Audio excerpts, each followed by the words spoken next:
মাছ চাষ করছো?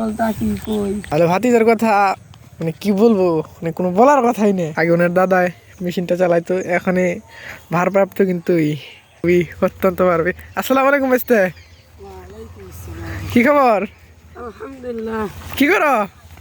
এই পাইপটা গুছাইতেছি। পাইপ টাইপ গুছাই কি করো? গুছাই বাইতেছে দিন। তো কি করলাইনি? ওই মাঠে পানি দিছি। কোন মাঠেলে?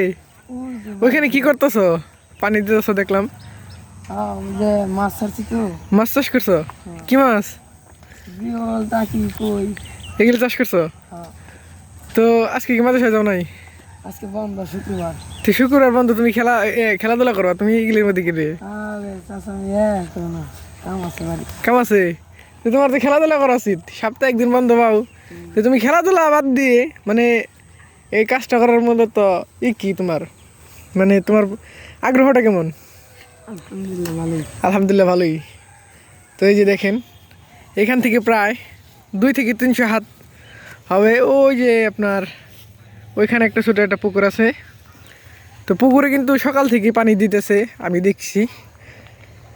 তো এই যে মেশিন, উনি কিন্তু ভাতিজা কিন্তু এই যে মেশিনটাকে প্রথমে সকালবেলা সব কিছু করে স্টার্ট দিছে, তারপরে কিন্তু কাজ শেষ। এই যে মেশিন কিন্তু ঢেকে ঢুকে একবারে নিরাপদভাবে রাইখা দিছে। এই যে দেখেন, এই যে আসলে এরা কিন্তু পরিশ্রমী ছেলে। আর ভাতিজার কথা মানে কি বলবো, মানে কোনো বলার কথাই নেই। ঠিক আছে, আমার বোধ হয় এই যে এই পুরা জমিটা দেখতে পাচ্ছেন, এই জমিটাতে যদি যে কোনো ফসল আবাদ করা হয়, সরিষা হোক, ধান হোক, বা যে কোনো গম টম, যে কোনো ফসল হোক, উনি কিন্তু বলতে পারবে যে কোন সময় কোন জিনিসটা করতে হবে, কোন সময় এই ফসলের ভিতর কোন সময় কোন সারটা দিতে হবে।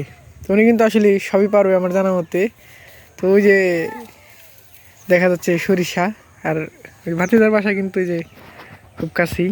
এই যে এরাও কিন্তু আগে ওনার দাদাই মেশিনটা চালাইতো, এখন ভারপ্রাপ্ত কিন্তু ফাদে। এই যে এর ভিতরে গাছ লাগাইছে, পানি দিয়ে হালকেরা তুই গাছ লাগাইছে, এর ভিতরে কিন্তু ভাতিজা পানি দিচ্ছে চুক্তি করে। এটা কথা নেবো জমি 1.5 ঘন্টা দিছি 1200।